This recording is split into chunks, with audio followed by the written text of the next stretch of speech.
Alright, you delightful human beings, and welcome back to the channel, or welcome if you're new here. I'm Christina, aka That Writer, and today we're gathering here to watch AEW Dynamite. This is the first episode of the Max era, and not to be confused with Maxwell Jacob Friedman Max. It's literally on Max, like HBO Max. This is the mother of all simulcasts, and I felt like, well, since we're going to be covering the Raw on Netflix on Monday, we might as well tackle what's happening with AEW and Max. So we're going to be watching this not on our usual Hulu, but we're going to be watching it on Max. But before we jump into this, I'm going to give a little bit of a caveat, kind of like how we did for the Rampage reaction last week, right? I probably have no idea what's happening at this point because I took a couple weeks off of watching Dynamite because of the holidays. It is what it is. Life will do life things. As per usual, grab your snacks, grab your twisted beverage, be comfy and cozy, now let's get to it, people. Alrighty, so we got Orange Cassidy and Hangman Adam Page. Oh, okay, I thought he was going to go in for the cover right there. Okay, I did like how the camera was kind of zoomed out there for a bit there for a few moments so we can get a lay of the land. I think AEW's fresh off of a pay-per-view too, right? I think World's End was this past weekend, right? Now these two have had their interactions with the Death Riders, and so they're kind of into the world title scene. I know Jay White was in that whole situation too, so they're all kind of intertangled at this point, if I'm remembering right. I only saw one forehand shot. What? I mean forearm shot. Oh, okay, so all of AEW Year 1 shows and special events are on Max. Oh, that's kind of cool. That gives everybody an idea of what all happened in the first year. Get everybody caught up with the lore. Now, I gotta say, I've been really enjoying Hangman Adam Page, just like the last few months or so. I've really liked the new kind of layer that they've added to his character and everything, so... he's not a full-blown, good guy, but not a full-blown bad guy. He's kind of doing his own thing. Kind of like that for Adam Page at this point, because that dude's been through a lot. If we take a look at the lore. Did he just literally say that he floored Orange Cassidy on the floor? Oh, that's amazing. Sounds like something I would say. Okay, so he was both getting the crowd hyped up and then flicked them off. Okay. The duality. We gotta set the anticipation for that last punch in the 10 punch count. Well, yeah, I would check my teeth too. I just got punched 10 times. Oh. Orange got caught. Okay, that was a little bumpy there. Oh boy. Okay, well, Orange just got caught on the dive there, and, well, okay, he just shoved him? He just, went, halfway up the ramp there. Oh my god, okay. Okay, how are the ads gonna work on Max? Oh. So we're not getting picture-in-picture if we're watching it through Max. Okay. Now, I have a question. Now, if you have the version that doesn't have ads, do you still get the ads, or, how does that all work? I'm wondering. I do like how they're leaning into the smaller venues. I think sometimes less is more, right? Quality over quantity. And this looks better, and it has, a good feel to it, and I noticed the brightness, for sure. So, I don't know. I'm liking the new look so far. Or at least, the refreshed look. It feels refreshed. Does that make sense? I'm hoping that makes sense. Wait, why is Orange just waving goodbye? What is happening? Okay, why is Paige stalling? He put his hands in his pockets. See, this is what I don't understand. Again, I don't make fun out of any moves, matches, whatever. I am the logic person. We try to see if things are adding up. Okay, well, Orange just got caught. I thought Tony Schiavone just called him an orange cat. I had an orange cat when I was a child. I had an orange cat and I had a black cat. Look at these vicious kicks. As if we haven't seen these eyes in Adam Page before. I mean, the dude set Swerve's house on fire, so I mean... Okay, wait, I think we saw this at the beginning of the match. Okay, is that a thing? Is Orange Punch a thing? It's usually apparently referred to as Orange Dream Punch, but yeah, Orange Punch is a thing. Alrighty, well, Hangman Adam Page won the match right as we were looking up whether or not Orange Punch actually existed. Okay, well, there goes Hangman, just going after Orange again. Page just doesn't care about anybody or anything at this point. That's kind of his thing now. Alright, well, there's Christopher Daniels, our on-air authority figure, and well, Hangman Page is just beating up Christopher Daniels now. Beyond brutal, didn't Hangman Page just, no, is this not the same dude that, lit Swerve's house on fire? We know what this dude's capable of at this point. What is happening? I mean, match was serviceable. Crowd seemed pretty into it. They were pretty responsive. Hangman's still one of the more interesting parts of the show, in my opinion. I mean, crowd was into it. Match was pretty decent. It went on a little too long for me, personally. I will give that a thumbs up. Alrighty, people, we've got the Acclaimed versus the Hurt Syndicate. This is the Hurt Syndicate's tag team debut over on AEW. As we saw on the presumably last episode of Rampage last week, there was that whole situation with, like, Caster and Bowens. Like, Max Caster accidentally cost Anthony Bowens the match against Chris Jericho, that whole situation. I sense this is going to be a quick match for Hurt Syndicate, or at least that's what I would hope or think. I like the Hurt Syndicate's direction just in general so far. I like the presentation, and we've got MVP on commentary. All positives. The crowd's chanting for Bobby. You love to hear it. Shelton Benjamin's had some good matches so far at AEW. I really liked his direction and just like his involvement with the whole like tournament and stuff. Yeah, I'm with MVP. Yeah, he's getting hurt. That's the point. They're the Hurt Syndicate. Like that's kind of their thing. Well, yeah, that's what Bobby Lashley should be doing. He should just be out there destroying people. Okay, so now we got Anthony Bowens in. Oh, well, I don't know why he was trying to go for Lashley, but I do appreciate the fighting spirit and the energy. Shelton is unfazed. Okay, well, Max Caster just got the sneaky tag in, and the fans are not happy. Well, there goes Shelton. Yes, please. One more. There we go. See, even though Shelton just had like 3 German suplexes on Max Caster, they still want another one, and Shelton delivered. The people are into it. Yeah, this is done. Caster's cooked. People like the Hurt Syndicate. That's the energy that I'm getting here. I mean, this was really everything that we needed for the Hurt Syndicate. It wasn't the longest match. It wasn't the shortest match. Still continues the Acclaim's just drama pretty much, right? I think that was pretty self-explanatory. And hey, the people got really into everything that Shelton and Lashley were doing. So we're gonna give this a thumbs up just because of all that. Did I just hear that right on commentary? Hang on here. Time out. Can I pause it? Okay, I can pause it. So they just talked about Jamie Hayter's return at All Out, which was back in the fall, and how it's like, oh, well, you know, you gotta avoid the ring rust or whatever. Something about ring rust. And I'm like, it's been like 4 months. I'm all lost. Oh, wait, hang on here. Can I? Oh, okay, I can rewind. I'm playing around with this, okay?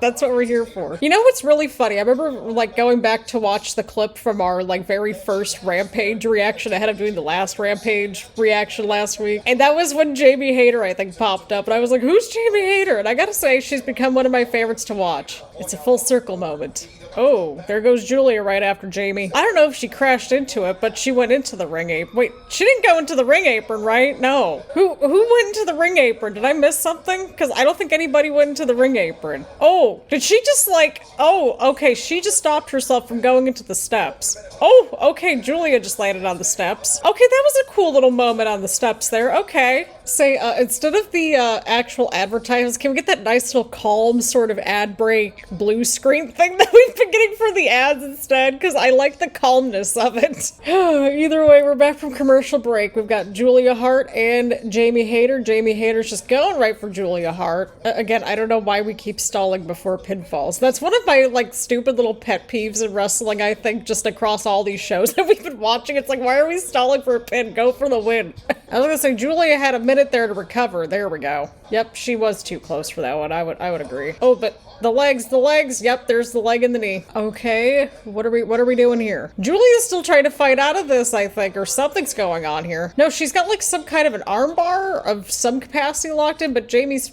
got the strength advantage here. Okay, there we go. Something was going on there. I don't know. That pinfall looked a little bit off there. I could be wrong. I could be entirely wrong. Oh. There was the mist. Okay, well that would do it. That would do it. That would put somebody away there if there is mist involved. Okay, so Julia had the arrow, and then the referee like got rid of the arrow. Although it shouldn't have taken that long for her to get rid of the arrow, though. And that's how the mist happened. Okay, so we didn't miss anything. Didn't miss anything. I'm having fun. Alrighty, so I guess we have some sort of a champagne celebration of sorts. I feel like we have one of these champagne celebrations like on a weekly basis almost now. Okay, so what is the special package for all of us? Who's Money Mike? Okay, I gotta say, that was a good little video package. I like that. Okay, so what are we doing in 2025? I honestly completely forgot that they had a show coming up this weekend. Oh, no. This is the problem that I have always had with AEW. They kind of just drop these titles, and we're supposed to know what these titles are. Like, the Rev Pro Championship. Like, are we supposed to know what that is? Like, if you're just tuning in, right? Because a lot of people have Max on their streaming platforms, right? So, like, you know, this might be the first time somebody's tuning in. What is Rev Pro? What is this Rev Pro title? What is this, like, pink title that's there? Like, people might have questions if this is the first time they're tuning in. Because we had that same problem when, like, the Ring of Honor titles were popping up left and right, and I still have a problem with that, too, to be honest. It's like, shouldn't we just have the AEW championships on the AEW shows? But yeah, anyway, that's my stupid tangent. But I did like the little video package. I feel like we could have just left it with the video package, but it is what it is. Okay, so, this match is happening, and whoever wins this gets to go to the Casino Battle Royale. I think if I'm following this correctly, that I guess the winner of that match will go to the Cincinnati show, which is in 2 weeks, and they'll get a world title shot. Am I following this correctly? Yeah, that was a very smooth transition there into that suplex, I think that was. That was nice. There goes Swerve, going right to Switchblade. Oh, I was like so confused. I was like, who's like just running around? And it was like one of the camera crew people, or no, it was a security guard. I was like, who's joining the show now? Just the way that it happened, just like swoop. I gotta say, we've had no problems on Max so far, which is kind of nice. Better that we find the quirky bits in week 1. Okay, now one little thing that I have noticed, though, on the Max stream, is that, like, when they're right about to jump to a commercial break, there's, like, a little bit of an audio glitchiness to it, right? Like, it's kind of cutting out or whatever, and then it just doesn't go to picture-in-picture, and I would much rather them have the nice, calm blue screen. It's all nice and calming. I like it. I need, like, a fraction of Prince Nana's energy, like, I genuinely do. Again, they're just very much into Swerve still. I mean, you can't deny that. You really can't. Oh, Roderick Strong just broke things up. Or maybe because Jay White was literally in a 4-way match at the main event, and, well, he's kind of, like, in the world title mix, sort of, right? That's why he kicked out. Why would you want the #1 spot? Okay, so it's a casino gauntlet match. Okay, because wasn't there a casino battle royal? And then there was like, okay, casino gauntlet. Okay, so the match has 21 participants.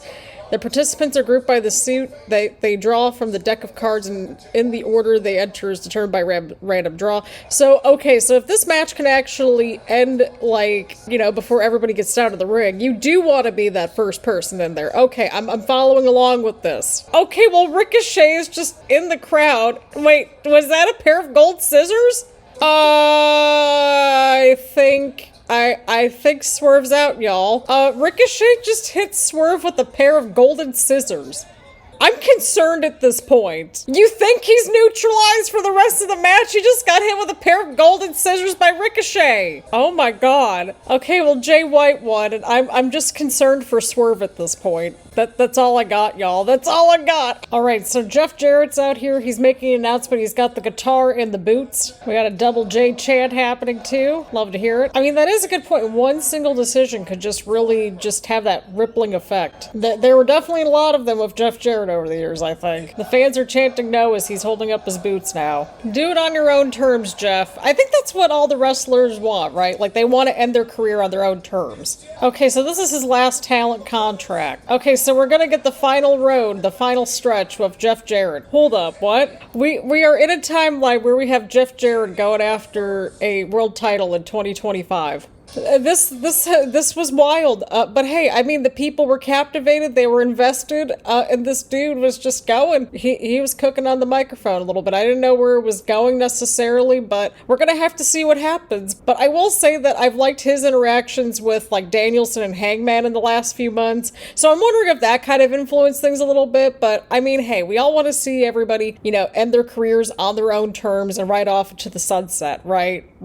I don't know what's gonna happen this year. I truly don't, but we'll have to see what unfolds. Okay, for a split second on commentary, I thought they said Powerhouse Hobbs was taking on Powerhouse Hobbs, and I got confused. So this is going to be a self-explanatory squash match with Powerhouse Hobbs. I think that's fine at this point. I'm just glad that we got him back on our TVs. So, like, we're just using the show as a build-up for the Casino Battle Royale, and then also to build up the Cincinnati show in 2 weeks, because they just announced Hook versus Christian for Maximum Carnage. I mean, Winter will do that to Cincinnati.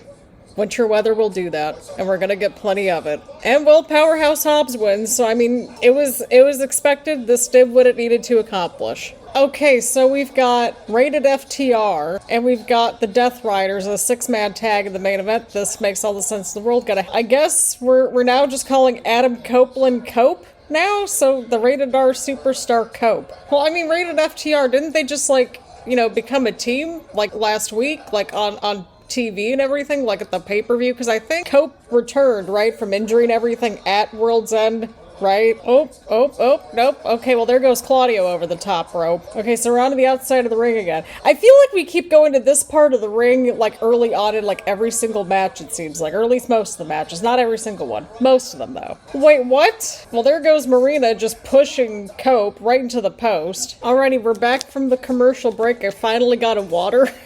Probably would have helped like an hour ago. Okay, they just said on commentary that they'll be here as long as it takes. I don't want to know what the overrun's gonna be, but we'll see what happens. But we're back to Claudio and Cope.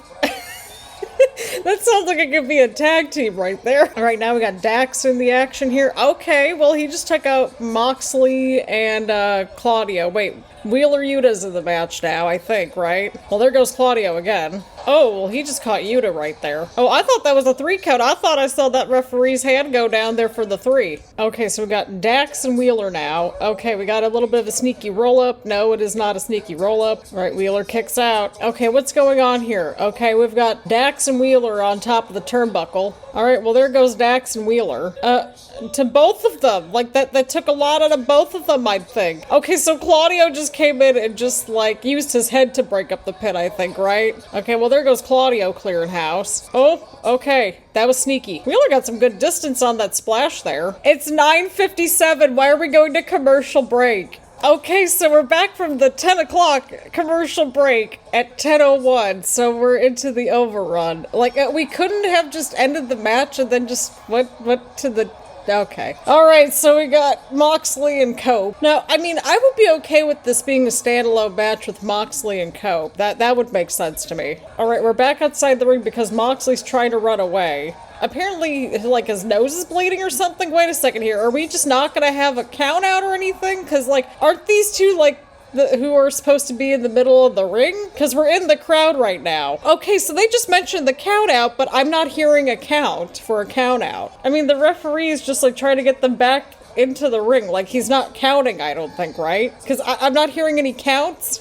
Okay, Wheeler Yuta's back in here. Well, oh, incredible to get out of that. He's the fresh dude in this match. How are we surprised? I mean, I know that he took some damage earlier on in the match, but, like, presumably he's fresh. I don't know. Because he tagged himself in to be the fresh person on the team. Okay, why are we taking a minute here? You got Claudio and Moxley, like, right there in the corner. Yeah, that would do it. Oh, well, there goes Claudio. Again, I haven't heard a single count for this alleged count out that we're supposed to have, that they brought up on commentary. Okay, now we've cleared the commentary table.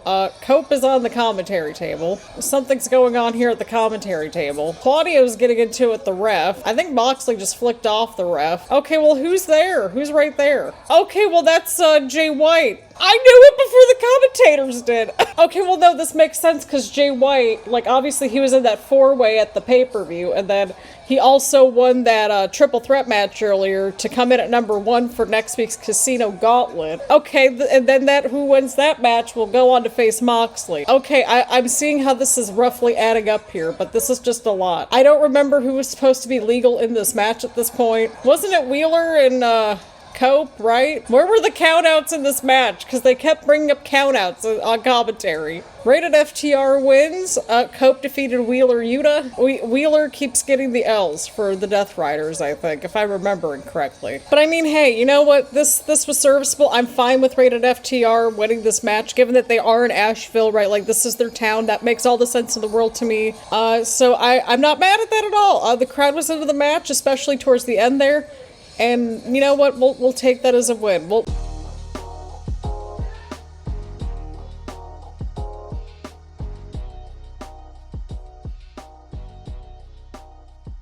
We're going to split this little final thoughts section into two different little bits here.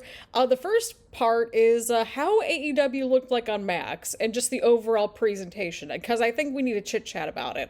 I like how they're going with the smaller venues. It looked like just bright, and it had a little bit more energy to it this week, just in terms of the overall presentation. And I actually kind of liked it on Max, and probably because like when they ran out of advertisements, like they just had the nice calming blue screen. I liked it. I'm not going to apologize for it. I had no issues with Max whatsoever, and it just kind of just felt pretty seamless for the most part. So no complaints about that. So overall, we got some bright spots on the production side of things. And then, of course, we got to chit chat about the show as a whole. So one thing that I did like is that we kind of had like that overarching, like interwoven thread of like, you know, Jay White, we had Hangman, Orange Cassidy, and then Moxley at the end. Of course, all those guys were in that four-way match at World's End, so that made sense. So we had Jay White win that triple threat match. He'll be coming at number 1 at that Casino Gauntlet next week, and then the winner of that match goes to take on Moxley in Cincinnati. So that all made sense of Jay White coming in at the end to kind of help out Rated FTR. And it made sense, right? Because he did need the win to kind of justify getting back into the main event picture and stuff like that, or at least revolving around the title, because I believe he did take the L in that four-way match, right? But some of these segments were a little bit off to me, right? The Mercedes stuff, that could have just been the video package, and I think we would have been fine with it. There were little, like, 1-minute promos and segments backstage throughout the show, too. Those were all fine, you know, they were what they were. The Jeff Jarrett stuff was kind of interesting, because on one hand, I like Jeff Jarrett, and I like how he's kind of been this character in some of these arcs recently, right? Like with Danielson and Hangman. I like how his role has been in those stories. I don't know how I feel about him going after a world title. I like Jeff Jarrett. I want to see him have, like, again, some good stories at the very least. But again, we are all here for people, you know, ending the careers on their own terms. And I like the emotion and just how invested the people got into it. So that was another bright spot too. Ricochet is still continuing his thing with Swerve, I think, right? And the whole scissor situation, and that was just concerning. And I'm wondering if that's going to be his way maybe into the Hurt Syndicate possibly, which if he is going to end up in the Hurt Syndicate, I'd be fine with it after that, but I am just concerned at this point. But as an overall, like, this is the first episode on Max, like, there wasn't really much that really made it, like, stand out. Like, I feel like this should have been treated kind of like as a season premiere, right? Like, I'm thinking, you know, obviously the whole Raw Netflix thing is going to be what it is, right? It's basically going to be a movie. I think this could have been a perfect opportunity for AEW to kind of have a bit of a reset and have it as like a season premiere, right? And, you know, brand new year. It's literally January 1st when the show aired. And so new year, new season, hard refresh. I think that would make sense to me, right? Right. So overall, I think there was some potential here to do something kind of special, even have like a title match or two. I would have been fine with that too. Just something to kind of distinguish it rather than just like, oh, we're just going to continue Dynamite. That might have just been a me thing too. We've got enough on our plate in January over here, so I don't know what we're going to watch, what we're not going to watch, but I at least wanted to cover the very first episode of AEW Dynamite on Max, since I have Max, and I'm like, I might as well react to this and just kind of see what all the different, you know, streaming platforms are looking like and how each platform, you know, could vary and shift around, you know, if there's any issues, that kind of thing. Because it's a different experience for us to get weekly TV with wrestling on, you know, a big streaming platform like a Max or Netflix. Like, you know, it's just a different experience overall. So that's pretty much what I got. So again, thank you all so much for tuning in, and I will hopefully see you all the next one.